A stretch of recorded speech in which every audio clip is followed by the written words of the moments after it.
Cidade do Esporte. Entrevista.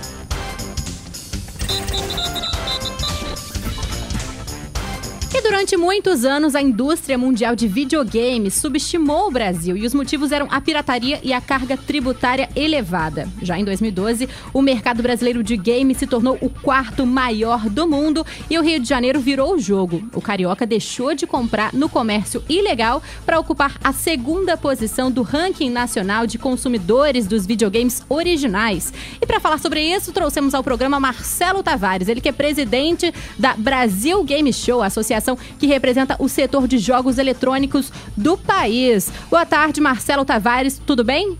Boa tarde, tudo ótimo. Um prazer aí participar com vocês hoje. Prazer é nosso. O que contribuiu para este crescimento dos eletrônicos aqui no Brasil?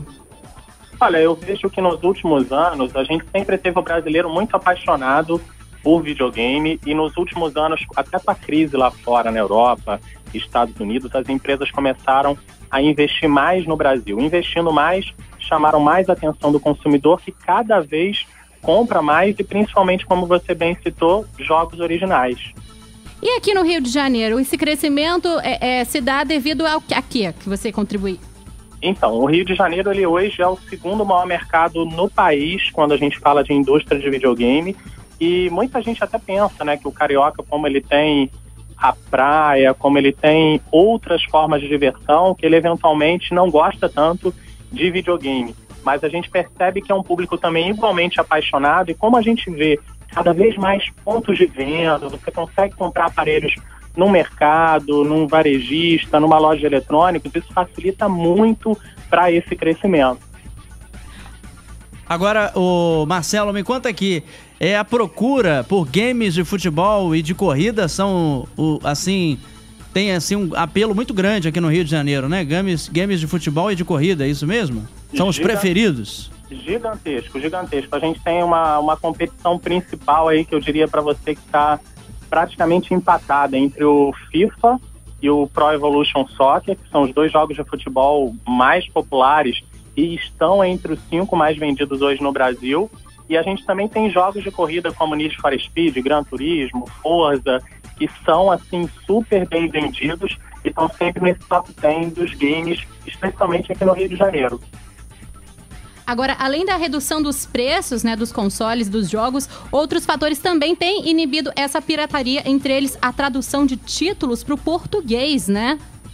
Então, isso eu acho que também foi uma coisa que ajudou bastante, porque quando as empresas começaram a se instalar oficialmente no Brasil, foi possível justamente a gente ter o jogo não só legendado, como também dublado em português. Você consegue hoje comprar o jogo com a caixinha toda em português, com manual, com garantia. Então, eu acho que é uma série de vantagens que o consumidor começa a ganhar quando o mercado de games deixa de ser aquele mercado pirata e passa a ser um mercado mais oficial, um mercado de consumo de jogos originais.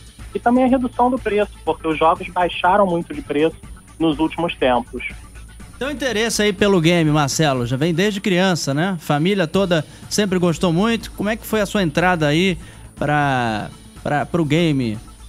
Olha, vem de muito tempo, assim, eu sou colecionador de videogames e desde o primeiro Atari, que eu ganhei lá com 7 anos de idade, até hoje, assim, tudo que eu fui comprando eu fui guardando. Hoje eu tenho mais de 230 aparelhos, são cerca de 3.000 jogos, e é uma coisa assim que era um hobby e acabou virando profissão também, mas que continua também ao mesmo tempo sendo um passatempo. Eu chego em casa à noite, paro lá e dispenso lá 1, 2, 3 horinhas por dia, eu gasto jogando aqueles jogos assim, inclusive os de futebol, de corrida, que são os que eu mais gosto.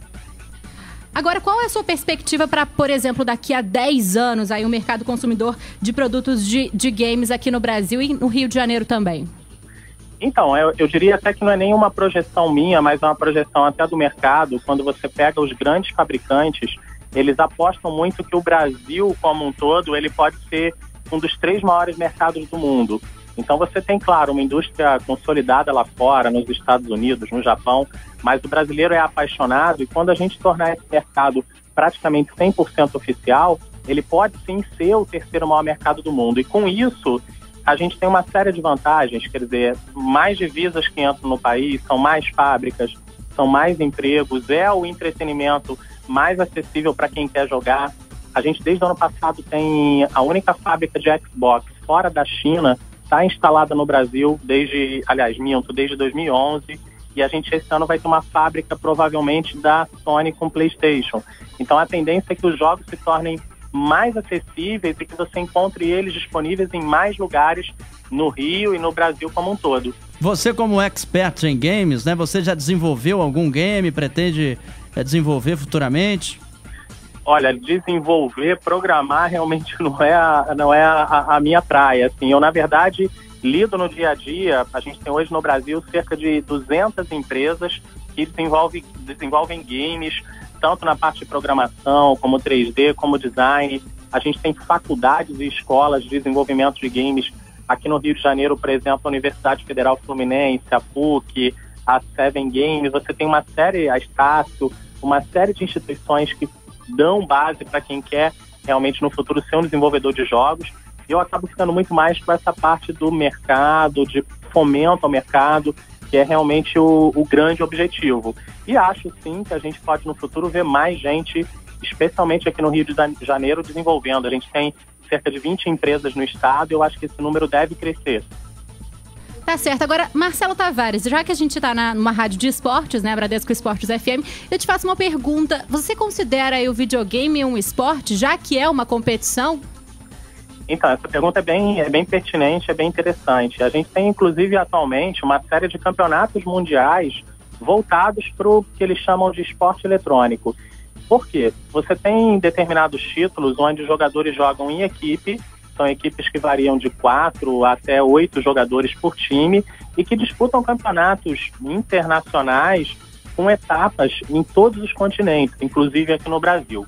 Esses campeonatos têm uma premiação milionária, tem troféus, tem viagens, tem uma cerimônia, tem uma plateia praticamente, comparando a grosso modo, você vê uma final de campeonato, parece que você está vendo uma final de um jogo de futebol, parece que você está num estádio.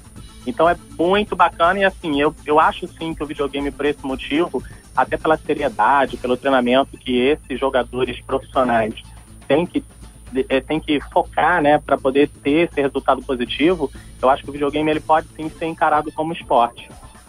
Muito obrigada, então, pela sua participação aqui com a gente. Adorei falar sobre o novo esporte, então, o videogame. Eu que agradeço. Aqui no Cidade do Esporte. Obrigada, então, Marcelo Tavares, presidente da Brasil Game Show, a associação que representa o setor de jogos eletrônicos do país. O Carioca deixou de comprar no comércio ilegal e ocupa agora a 2ª posição do ranking nacional de consumidores de videogames originais, hein, Ciro Neves? Legal, hein? Interessante. Você acompanha tudo isso, entrevistas interessantes aqui todos os dias no programa Cidade do Esporte, a partir de 1h da tarde. Na madrugada também.